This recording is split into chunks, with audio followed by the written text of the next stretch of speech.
Hey there, welcome to the show today. Now I'm going to wait just a second here because I've got to click go live on Instagram, and I hope they fix that someday. You have to set up the live stream on Instagram separately, and I say this every time because I've got to.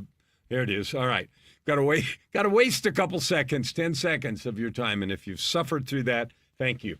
Today I want to talk about three words: divinity, capability, possibility. Here's the thing I know. I had this amazing conversation with this woman I'd never met before yesterday afternoon, and she just got back from India where she spoke, she said, to 700,000 people. And she does the same mindset and, uplifting and expansion, alchemist work that I do. You know what an alchemist is? An alchemist is a name that was given, it was in the Middle Ages, right? It was part apothecary, it's pharmacist, part chemist, part scientific researcher, part magician. So it was kind of weird. It was this combination of stuff. And that's why I use the word alchemist as a description for what I do, because part of it is science and part of it is flipping magic. And the magic part is that you and I have the ability to access power that we can't see. And we know that more and more. I mean, heaven's sakes, we can't see microwaves and we can't see radio waves and we can't see television waves, but we use them powerfully, our cellular phones, right? Access everything. And so there's tons of crap we can't see that we use and we understand it. So we say, oh, duh, I get it. So I know what it is. But there are other things, like when you love someone, that is a physical power, and the woo-woo people, including me, talk about frequencies and vibrations, and it's a higher order vibration. Like when you love, it's a high vibration. It's way at the top. So if you think of the ladder of consciousness or the ladder of vibration, down here is dead, and right above that is fear and anger and hate and stuff like that. And as you go up there, apathy and then excitement and etc. And up here at the top is compassion and love and growth and creativity and all that cool stuff. Okay, so we know that. But those energies, like if you're looking at someone and they're full of hate and anger, you do not have to see their face. They can be standing behind you and you can feel the vibes of hate and anger. True? You've done it, so have I. Someone can walk in a room, and if you're open, if you're not like totally self-absorbed, you can feel their energy. And that's true because you've done it. It's the same like when you're speaking from stage. So you're talking and they call it reading the room. You can read the room. You can tell if people are open. Part of it's visual cues. You can see micro expressions. Are people leaning forward? Are people on their phones? Are they talking to their neighbor? Are they looking at the program? You can see all that. But beyond all that, there is another energy, and you know what I'm talking about. So where does that come from? What is it and how do we use it? Well, it comes from our spiritual nature. We all know that we're two-part beings. I got a physical skin bag and so do you, right? The skin bag is the container. It's the thing I use, and mine's getting old. Right? My eyes don't work that well. I got hearing aids I wear sometimes, and I'm getting cortisone shots in my lower spine on the right side because it is busted. Okay, and I'm going to get another one Thursday, not on the right side, but on the left hip. It's got inflammation. So the skin bag has its own issues of working and not working well.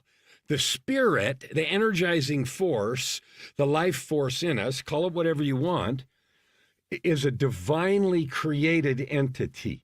It came from the infinite. It came from the all. And I call it God. You can call it whatever you want, but it came from there, and you know it and I know it. What we don't know is how to access it. What we don't know as well, right? We know how to do something with our skin. Like if I want to get my body in shape, I go work out and I eat well and I do all that stuff. And now that I'm busted, I got to go get some shots and that. Well, we know how to do that. And the spirit part of us A lot of us neglect it. I neglected it. And but we know what the food is for that. It's meditation, it's prayer, it's contemplation, it's reading uplifting literature. It is connecting with the divine. It is sometimes self-hypnosis, your subconscious mind. There's all those layers of things, and they all have those different names. But we don't spend a lot of time accessing that. We don't spend a lot of time developing that. Like we do our physical bodies. Like, okay, so we got a Ukrainian mother and daughter, I've mentioned this many times, that live here with us. They have for 2.5 years, and just coming June, it'll be 3 years. When they came, of course, they never intended to stay that long because nobody thought the war would last that long. Now it's lasting forever. Sadness. All right. So they have physical needs, right? They had to have a place to live. And now the mom's got a job and had for 1.5 years. And that's all good. They're taking care of physical needs. But the spiritual needs, the emotion, the connections, there's still, sadness and war, and she's worried about her husband and all that stuff. Me, like, okay, physical things. My wife's mother, grandma, she lives here with us and has now for 4 years. We take care of her, et cetera, et cetera. But the spiritual need, how we feel, is separate. Now, if a person loses their arm, like you see those ads on TV, Tunnels to Towers, the guys that are war heroes and amputees and things. Okay, so they've lost a leg. Is their spirit any different? No, it's the same person. You're the same person. Some people lost both their legs, same person. No legs, no arms, just a torso, same person. Now, obviously, there is a place at which the skin bag no longer functions and the spirit is gone. Now, we call that death, and I've died once in June of 2018. But we know that there's something besides the skin bag. And where did that come from? And the skin bag is the body. It's just a funny name for it. So the most important work we can do isn't physical development. It isn't all the muscles we can build. We need to take care of our bodies, but the most important work is our spirits. And the reason is because your spirit has more power than your body. The spirit creates in a spiritual realm with that energy that we can't really quantify. Like I said, when someone is angry because you can feel it, even if you're not looking at them. When there's lots of love in the room. It's a spirit. You can feel it. All right, so what do we do with that? I want to talk about 3 words: divinity, capability, and possibility as respect to you.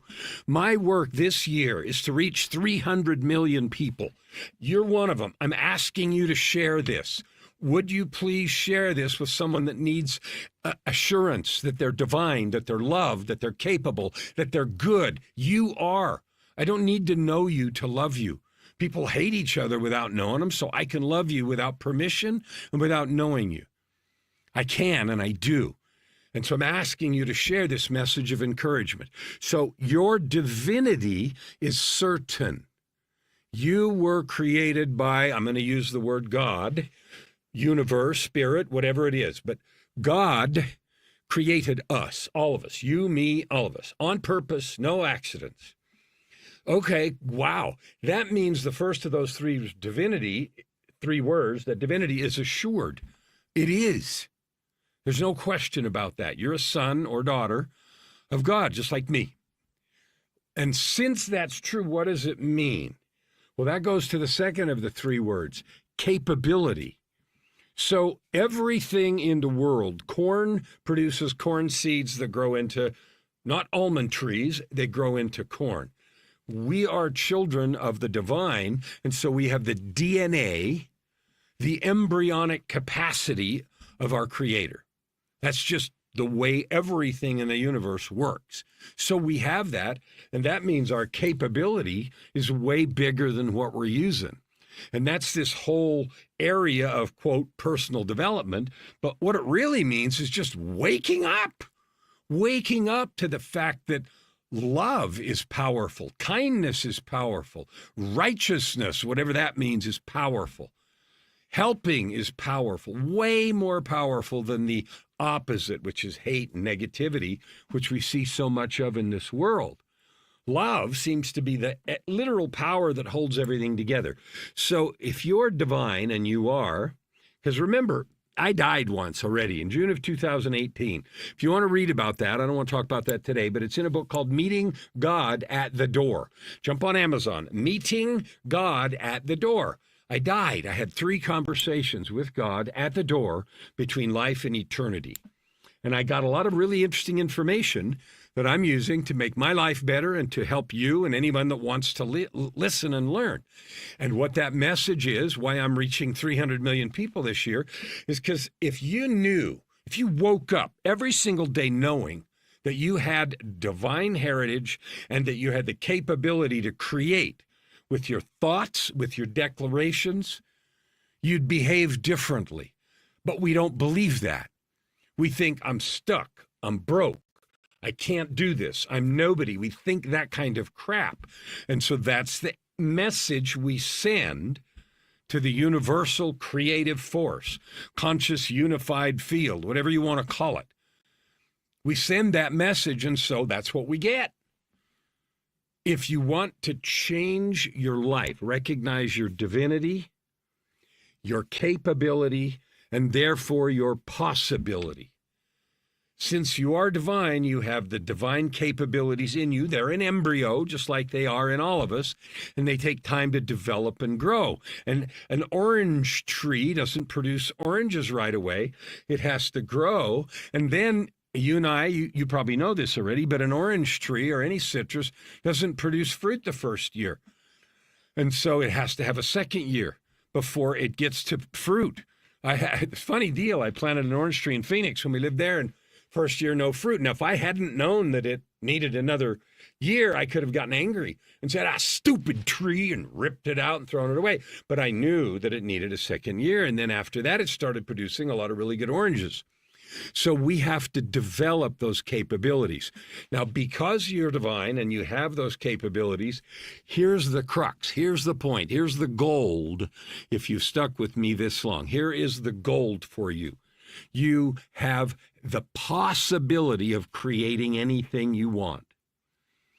You don't learn a language just by sitting and having osmosis happen. I taught piano for 40 years. You don't learn without practice and work. The possibility of you creating your ultimate life, purpose, prosperity, and joy, or whatever your words are, is there for you, but you have to go do it. And that means getting through the setbacks, the struggles, the ups and the downs and everything, but you can have what you want. I'm a poster child for that. I lived with depression, suicide, addictions, and all kinds of things, and I have now walked the road that I am inviting you to walk. The road of possibility, wealth, influence, adding good to the world, all those good words. If none of those words strike a heartbeat in your heart or a chord in your heart, then, we're not the right people to be talking. But if you have a desire to create an impact in the world, to be part of this revolution that you can feel of people desiring change, to do good, to change how things work, if you're part of that, then I invite you to go to the website, yourultimatelifepodcast.com. There's a whole podcast series, 900 and something, where that's all we talk about is how to create life of purpose, prosperity, and joy every day, not once in a while. So you have it. You have that ability. There's a URL on the screen, KellenFlukigerMedia.com. Go there. You can see the books that I've written. You can see the shows that I've got. And there's no money there. I'm not selling anything there. It's to give you stuff, tools, videos, encouragement, principles, ideas that will help you create the life you want. I know you can. I don't know if you're going to, but I know you can. I'll see you tomorrow.